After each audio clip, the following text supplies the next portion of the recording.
semuanya, kenalkan nama saya Kamila Manapisa dari manajemen 105 dengan nomor NIM 2502010101062 dalam mata pelajaran Matematika, Ekonomi, dan Bisnis.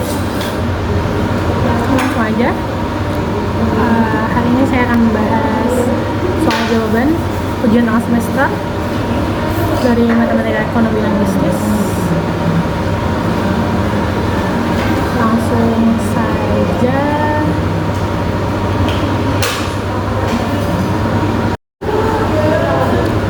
Kita bahas soal yang pertama, di mana permintaan suatu barang adalah sejumlah 1.350 buah pada saat harga barang tersebut sejumlah 57.000. Apabila setiap kenaikan harga sebesar 1.560 akan menyebabkan jumlah permintaan mengalami penurunan sebesar 130. Bagaimana fungsi permintaannya? Yang pertama, diketahui Q sama dengan A dikurang BP. Lalu kita harus mencari slope B dulu. B sama dengan segitiga Q per segitiga P, dimana slope sendiri B sama dengan min 130 dibagi 156, B sama dengan min 1 per 12 ya. Lalu kita langsung masukin aja ke rumusnya. Q nya berarti 1.350 sama dengan A min dalam kurung 1 per 12 dikali 57.000, A nya sama dengan 6.100. Maka fungsi permintaan akhirnya adalah sama dengan Q sama dengan 6.100 dikurang dalam kurung 1 per 112 dikali P. Kita lanjut ke soal nomor 2. Soal nomor 2 itu dimana fungsi permintaan ditunjukkan dengan P sama dengan 110 dikurang Q, dan fungsi penawaran ditunjukkan dengan P sama dengan 90 plus 5Q. Terhadap barang tersebut, pemerintahan memberi subsidi sebesar Rp8 per unitnya. Tentukan titik keseimbangan pasar sebelum dan setelah subsidi. Diketahui keseimbangan sebelum subsidi sama dengan permintaan sama dengan P sama dengan 110 dikurang 5Q, dan penawarannya adalah P sama dengan 90 plus 5Q. Lalu kita substitusikan 110 dikurang 5Q sama dengan 90 plus 5Q, permintaan dibanding dengan penawarannya. Lalu sama dengan 20 sama dengan 10Q, yang dimana Q berarti 20 dibagi 10 yang berarti 2. Maka harganya P sama dengan 110 dikurang 5 dalam kurung 2 sama dengan 100. Maka titik keseimbangannya sebelum disubsidi sama dengan Q P sama dengan 2/100. Selanjutnya ada fungsi permintaan, di mana ini yang titik keseimbangan setelah disubsidi. Diketahui subsidinya adalah Rp8, maka penawarannya bergeser turun. Penawaran baru P sama dengan 90 plus 5Q dikurang 8. P sama dengan 82 plus 5Q, dimana P nya 110 dikurang 5Q sama dengan 82 plus 5Q. 28 sama dengan sama dengan 10Q, Q sama dengan 2,8. Maka harga konsumen P sama dengan 96 dan harga produksinya P setelah plus subsidi 96 plus 8 104. Maka titik keseimbangannya setelah disubsidi Q nya ada di 2,8 dan P nya ada di 104. Q P sama dengan 2,8 100. Kita lanjut ke soal nomor 3. Andaikan biaya total yang dikeluarkan perusahaan ditunjukkan oleh persamaan C dikurang 432.000 plus 230Q dan penerimaan totalnya ada di R sama dengan 11.030 Ki. Pada tingkat berapa produksi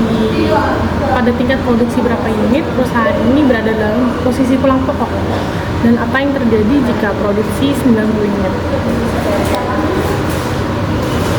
Kita cari dulu. Diketahui biaya total sama dengan C 432.000 plus 230 Ki. Penerimaan totalnya, total R-nya sama dengan 11.030 Ki, yaitu yang dari harga per unitnya berapa 11.030. Maka titik pulang pokok atau BEP jika R sama dengan C, maka 11.030 Ki sama dengan 432.000 plus 230 Ki.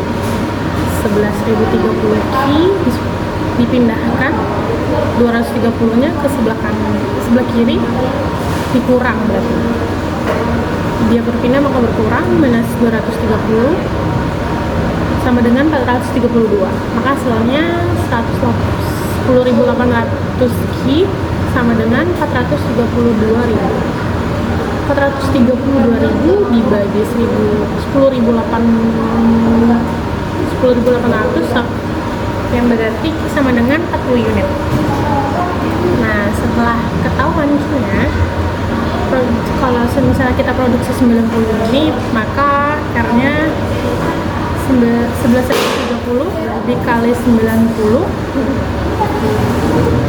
sama dengan 992.700. C-nya 432.000 plus 230 dikali 90 unit sama dengan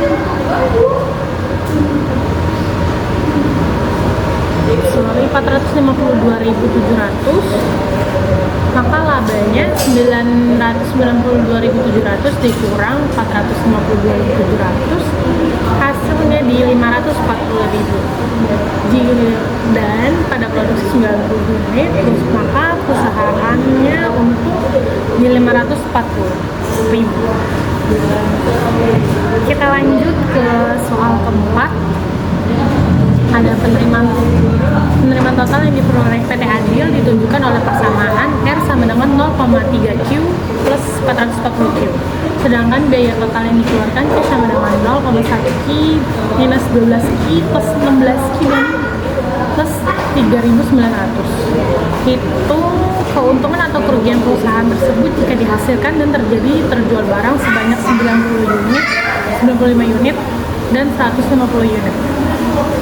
Diketahui R dalam kurung Q sama dengan 0,3 pangkat 2 plus 440 Q dan C nya 0,1 pangkat 3 minus 12 Q pangkat 2 plus 16 Q plus 3.900. Untuk unit Q sama dengan 95 sama dengan dimasukkan Q nya 95 unitnya, maka R sama dengan 0,3 dalam kurung 95 unit di pangkat 2 dan plus 440 dalam kurung 95, maka hasilnya di maka hasilnya di 44.507.050 dan C nya ada di 0,1 dalam kurung 95 pangkat 3 dikurang minus 12 dalam kurung 95 pangkat 2 plus 16 dalam kurung 95 plus 3.900 sama dengan minus 17.142.050. Maka labanya R dikurang C sama dengan 61.650. Maka kita untuk jika penjualan 90 unit untungnya di 61.650. Namun jika Q-nya sama dengan 150 unit, R sama dengan 0,3 dalam kurung 150 pangkat 2 plus 440 dalam kurung 150 sama dengan 72.750. C-nya dalam kurung 150 pangkat 3 minus 12 150 pangkat 2 plus 16 dalam kurung 150 plus 3.900 sama dengan 73.800. Labanya R dikurang C 72.750 dikurang 73.800, maka ruginya di 1.050. Selanjutnya soal terakhir di soal nomor 5 ada di fungsi permintaan akan suatu barang ditunjukkan kesamaan PD sama dengan Q pangkat 2 minus 9Q plus 16, sedangkan fungsi penawarannya adalah PS sama dengan Q pangkat 2 plus 3Q plus 4. Berapakah harga dan jumlah keseimbangan yang terdapat di pasar? Langsung aja kita masukin fungsi permintaan dan fungsi penawarannya. PD sama dengan Q pangkat 2 minus 9Q plus 16 untuk permintaannya, dan PS-nya Q pangkat 2 plus 3Q plus 4. Itu untuk fungsi penawaran. Diketahui PD sama dengan PS. Nah, langsung aja kita isi Q pangkat 2 minus 9Q plus 16 sama dengan Q pangkat 2 plus 3Q plus 4. Selanjutnya kita jajarkan min 9, Q-nya dicoret, Q2 nya dicoret, ada di min 9Q plus 16 sama dengan Q3 plus 4. Q3 nya dipindahkan, min 9 min Q3 sama dengan 4 dikurang 16, hasilnya ada di min 12Q sama dengan min 12, maka Q-nya ada di min 12 per min 12 sama dengan 1 unit. Q-nya sudah ketahuan 1 ya. Lalu kita hitung harga keseimbangannya dengan Q-nya. PD sama dengan 1 pangkat 2 min 9 dan kurung 1 plus 16 sama dengan 1 dikurang 9 plus 16 sama dengan 8. Penawarannya dan ini yang itu permintaannya, dan ini yang penawarannya ada di 1 banding 2, 1 pangkat 2 plus 3 dalam kurung 1 plus 4 sama dengan 1 plus 3 plus 4 sama dengan 8. Maka jumlah keseimbangan Q-nya ada di 1 unit dan harga keseimbangannya ada di P sama dengan 8.